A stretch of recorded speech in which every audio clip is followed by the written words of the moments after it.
Good afternoon, Adam. Thank you very much for agreeing to talk to me today. I know that we've worked together many, many years ago, not actually directly together, but in similar teams and departments. And I've always admired the way that you led your teams and worked together with others. Now, today you're in the position of Director of Finance Transformation. And I know that over the past decade or so, you've had some senior leadership positions as well. So that's why I invited you to talk to me today about leadership and also some of the trends that we are likely to see in the coming months and years. Okay, great. Thanks, Melanie. Thanks for involving me. No problem. So first question for you then is, what does great leadership look like to you? So in reflecting on this, I thought a lot about the people who I've worked for, the people who've been leaders in the organisations I've worked for, and try to think what really made a difference for me. And I have, over the years, it's become really apparent to me the quality of my manager or the leader of my function is really important to me. So I identified, I guess, so four main things came to mind. One was having a clear vision of where they want their team to go, their function to go, their organisation to go, and a clear path on how to get there. Mm-hmm. So I think that clarity is really important in leadership. Connected to that then is having a great leader having an ability to communicate that vision and that roadmap in a way that really connects with people, because they also need to be able to take people with them, and taking people with you and willing to be led by you is related to that kind of engagement and instilling that motivation in people. But it also leads to the other quality, which is around having an awareness and an empathy for people,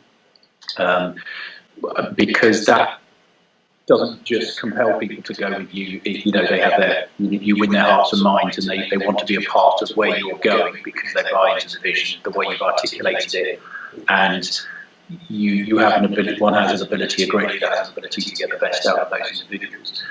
And then I think that there's another piece which is, following that vision and that path is never easy. So there needs to be resilience and on occasions courage, either to keep going or actually sometimes courage to stop and restock and consider whether things have changed or you were wrong, and having the courage to make those decisions or acknowledge those situations, I think, is sign of great leadership.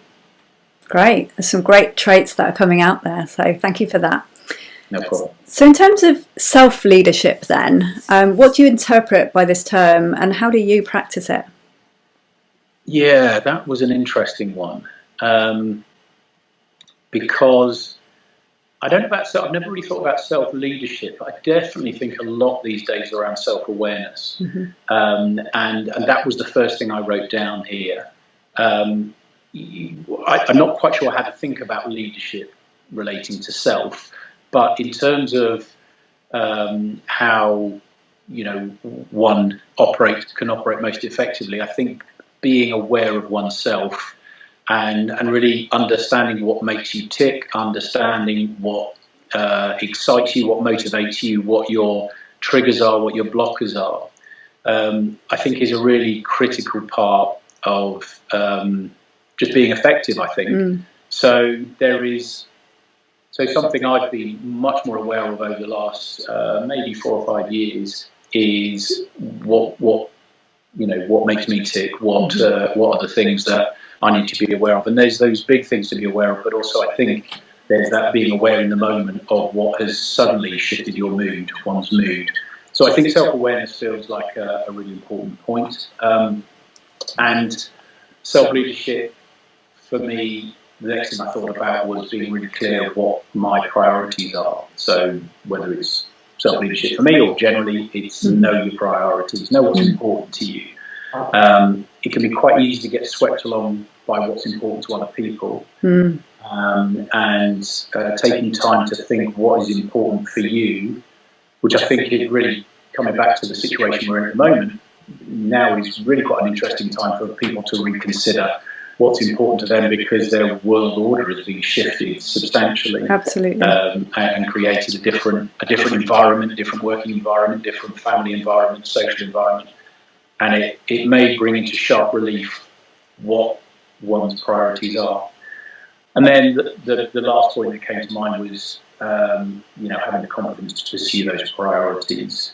And maybe that comes back to the point around sometimes it's easy to be swept along by other people's. It's really easy to be swept along by an organisation's priorities. And that's not necessarily a bad thing if you're a part of that organisation and they're paying you. But if you ever, it's a brave person that identifies when the disconnect occurs and then does something about it. Great. Some great answers there. Thank you. Cool. So what kinds of signs of leadership do you look for staff in your business, or maybe in some of the other roles that you've held, in terms of, leadership and, I guess, promotional qualities as well? Yeah. So I guess in the times more previous roles than now, when I've been in positions of responsibility, clearly, if you're in that situation, you love it when people around you to take initiative. It's just fantastic when people put their hand up when they say they want to get involved in stuff.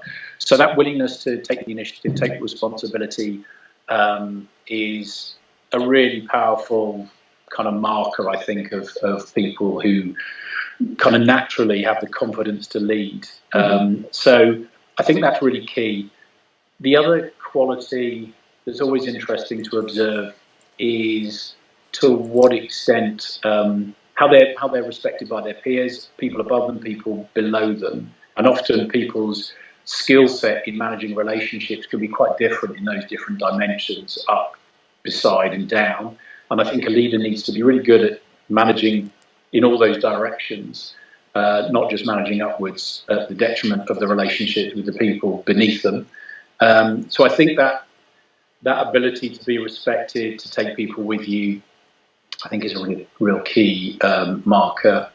And then I think there's something, some people seem to thrive in these situations, as in when they take on things. And some people can be slightly cowed by it, and maybe never volunteered in the first place. Maybe it was thrust upon them. So I think it's knowing whether someone is thriving in that environment, whether they're rising to that challenge, or whether they're doing it because they want desperately to progress and feel this is a stage they have to go through. I suppose it's about understanding your people and knowing whether it's the right move for them, the right position for them to be in. Great. So obviously we've gone through a period of a lot of change over the last 2 months, and yet this is probably not the end of it. There's probably going to be a lot more change to come. So what do you anticipate in terms of any changes in terms of working practices in the next 12 months and beyond? Yeah, it's interesting, isn't it? I think everyone's spending quite a bit of time reflecting on and trying to foresee where we go as we emerge from this, and what does the world look like afterwards. Because this is a painful situation for many people, but for some people this is creating opportunities, and they're seeing situations that they'd quite like to continue. So I think everyone has been asked to be more flexible now as a result of this, and I just don't know how that is all going to play out. I honestly don't. I did try and think of some insights here, but I struggled a bit. And yeah, so I just generally imagine that the whole concept of working from home has been how we've all had to work, or many of us, not everyone, but many of us have needed to work of late and will need to for some time. And it will cause, I'm sure, organisations to question whether they need to pay a lot for real estate in prestigious locations. I spend my working day in Canary Wharf, or I was. I wonder whether and how that will may change in the years to come. So the key word I kept coming back to was flexibility, in terms of people being willing organisations may be thinking and completely understanding now that they've clearly got the infrastructure in place that can enable people to work flexibly. Does that open the door to that being a way of working, a model that they becomes more, more, not the exception, but more the norm. Whereas previously, people may work, 10%, 20% of their time flexibly from home. That could shift substantially. Yeah. Okay. But I don't think that's anything that anyone else is thinking or predicting. Yeah. And so how are you going to manage yourself and maybe stakeholders that you work with through this change? Yeah, so I think in terms of managing myself, I'm because of where I live and how I live, I'm feeling the benefits of this. And that maybe sounds a little selfish when so many people are suffering. But for me, working flexibly, working from home is a real benefit, partly because I've got a very long distance commute, and it means I don't have to stay away from home. It means I don't have to spend so much time travelling. So I would like to think that I can take some of that with me when all this lifts and shifts. In terms of managing others, I think the thing to be aware of, and I'm sure people are, that everyone's circumstances are different. And so the thing that I was reflecting on here was I would like to think that what I'll be trying to do is to listen and understand and observe, colleagues around me and people that work for me, what's working for them, what doesn't work for them, because my experience will be different from other people's, and many people will be desperate to get back to a way of working that they had before, but others may want to take the opportunity to work differently. So for me, a lot of it is just about listening to people and understanding how people, experience this, but also just giving people space to reacclimatise. Because I don't know what it'd be like going back to an office environment. None of us really do when we've been away from it for a long time. Yeah. So it would be quite interesting to just give people space to reacclimatise myself as well. Yeah, great. And finally then, what skills do you perceive will be the most important to help us through this period? Some of the things I've touched on, I guess, just being that sense of openness and awareness around people how they've been affected by this, and how they're going to, how they want to come back to work, really. Maybe a bit of creativity, because people have needed to embrace that a little bit through this period, how they work, what times they work, how they fit in other commitments they've got within their families. So maybe some of those creative juices will be kind of taken with them as they go back into the workplace, and flexibility. So, a lot of those things, but that's me focusing on the softer side. I think some of the softer skills, the organisations that people go back to could have been very significantly impacted by this. So that may lead to some harder skills that may be necessary in terms of reprioritising the work that they need to do. Their organisation needs to deliver, re-establishing relationships with clients and stakeholders. So, my first thought was some of the softer skills, but there could be a lot of hard skills that need to be worked through, tough economic decisions to be taken. So I think there may need to be a fair dose of resilience as well as people kind of face into that reality. Great.